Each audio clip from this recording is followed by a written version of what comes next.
Good afternoon. Here is the national news from BGI TV, Babak Bagede Imo TV. Today, 23rd March 2022. I am Mori Rabila Lawal. First are the major headlines for the national news. 2023 presidency.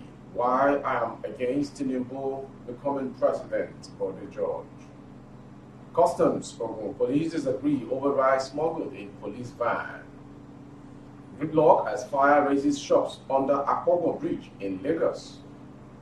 Mother, son arrested for abducting and making love with students for 3 years.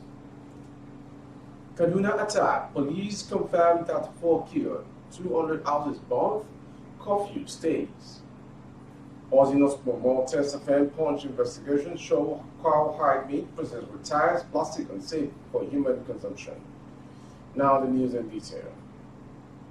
A chieftain of the People's Democratic Party (PDP) in the Southwest, Chief Bode George, has disclosed why he is against Bola Tinubu and All Progressive Congress (APC) presidential aspirant becoming Nigeria's president in 2023. George said Tinubu had completely taken over the resources of Lagos State. He, however, stressed that he has nothing personal against the APC national leader. George said the former governor of Lagos State should allow power to change hands because he has been in charge for too long. Appearing on Channel TV's Politics Today and Tuesday, the PDP chieftain said he has completely annexed the resources of my state. I have absolutely no personal grudge against Tinubu. What I have against him is the plundering of the finances of the state.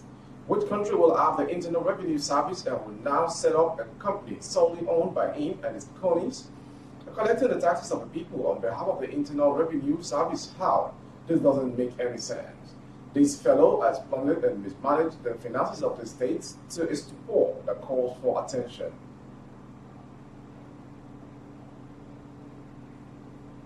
Men of the Nigeria Customs Service, Ogun Area Command 1, have intercepted a police van loaded with contraband after it escaped from the Idi local border in the Ipokia local government area of the state. The Customs Area Controller, Bamidele Makinde, disclosed this on Tuesday while briefing journalists on the 142 seizures the command made within the 33 days he assumed office in Abeokuta, the Ogun State capital. Makinde said the Elox patrol van with police number plate PF 10889 SPY was intercepted with 27 bags of 50 kg foreign parboiled rice. He explained that the driver of the vehicle, who was in Mufti, escaped from the Idiroko border, but was intercepted along the Alamala Barracks Road near Imala, Abeokuta. Makinde said the driver, after sighting his men, abandoned the van and fled.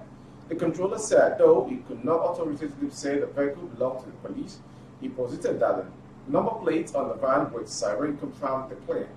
Asked if the van would be released to the police, Makinde said the decision will be taken by the customs headquarters in Abuja. He said, as it is, it will be communicated to Abuja. The NCS headquarters has the final say on what happens to it. If it is found to be a police vehicle, it is only Abuja that can release it to the police authorities. It is supposed to be a security vehicle, but it was used to smuggle 27 bags of rice. The driver suddenly packed and ran away, abandoning the van. The state NCS boss also disclosed that the command impounded 5,420 bags of rice between February 9th and March 21. According to Makinde, the total due to paid value of all seized goods is 143 million naira. However, the State Police Public Relations Officer, DSP Abimbola Oyemi, in a statement denied that the van belonged to the police. He said, to start with, the number plate on the vehicle, which is PF 10889 SPY, is not a police plate number, as no police vehicle would be numbered in such a manner. The Nigeria Customs Service, which has unfettered access to the top echelon of the police command, would have contacted the command for information about the vehicle before labeling it as a police vehicle in their press briefing. More so that nobody was arrested with the said vehicle to give credence to their claim.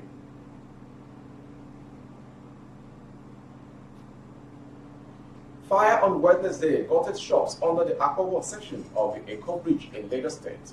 The fire incident caused gridlock and crippled commercial activities around the Lagos Island area of the state.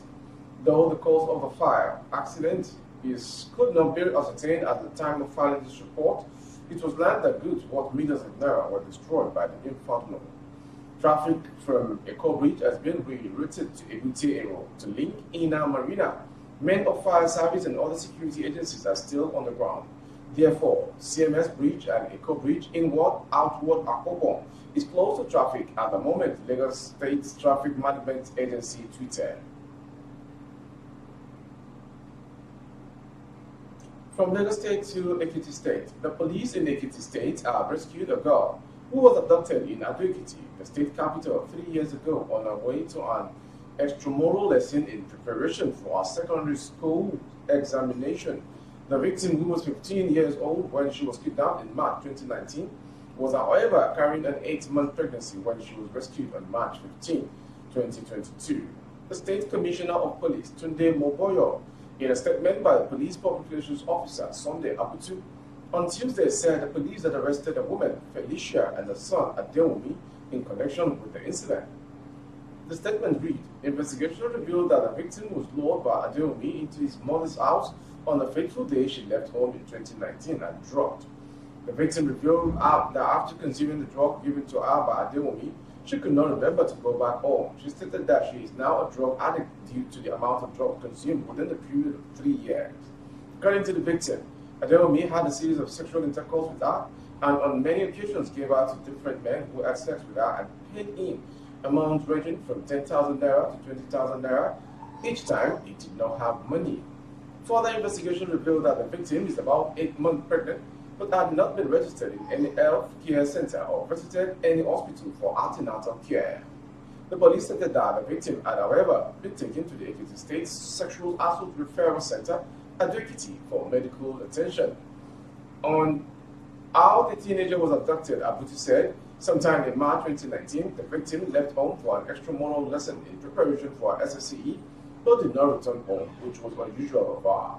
The victim's parents subsequently reported a case of their missing daughter to the police. But all effort made by the police and the family members to know her whereabouts proved abortive. However, on March 15, 2022, about 3 years later, the victim's mother received credible information about her daughter's whereabouts.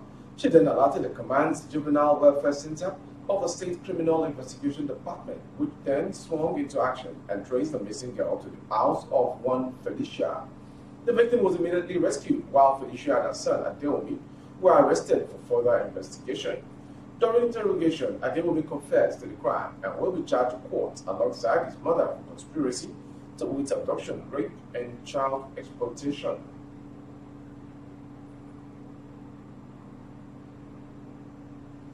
The Kaduna State government says no fewer than 34 persons, including 2 military personnel, were killed in this Sunday night attack on Agban Kagaru, in Kaura local government area of the state by bandits.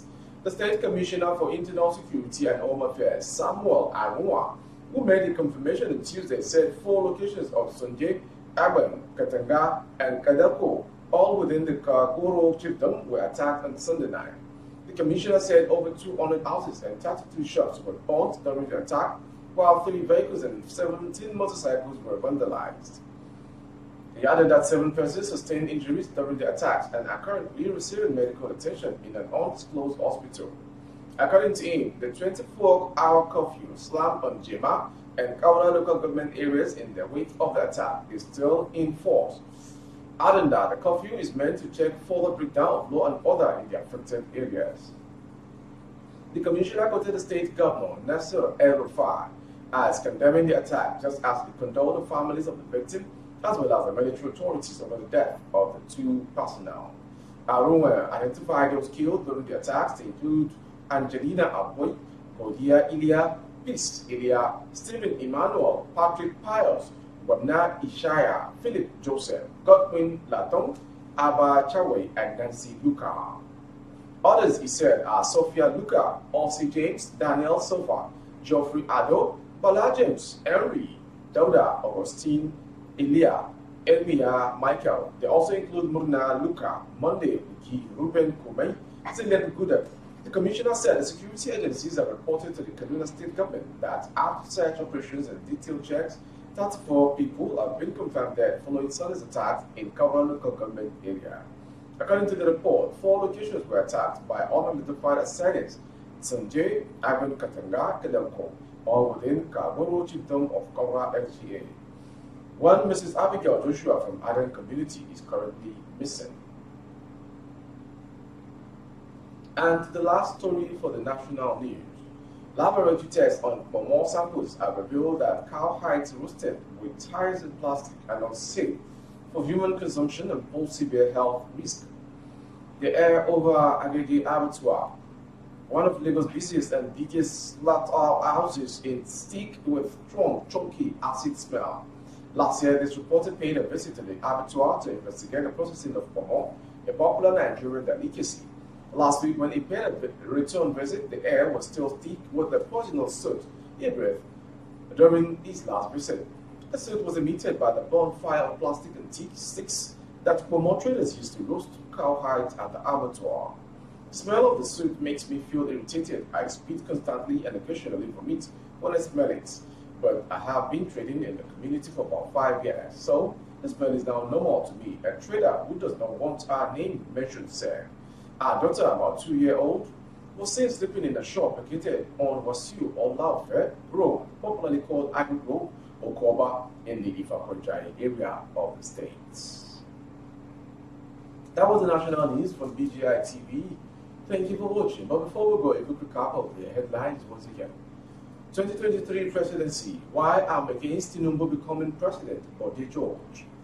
Custom Ogun police disagree override smuggled in police van.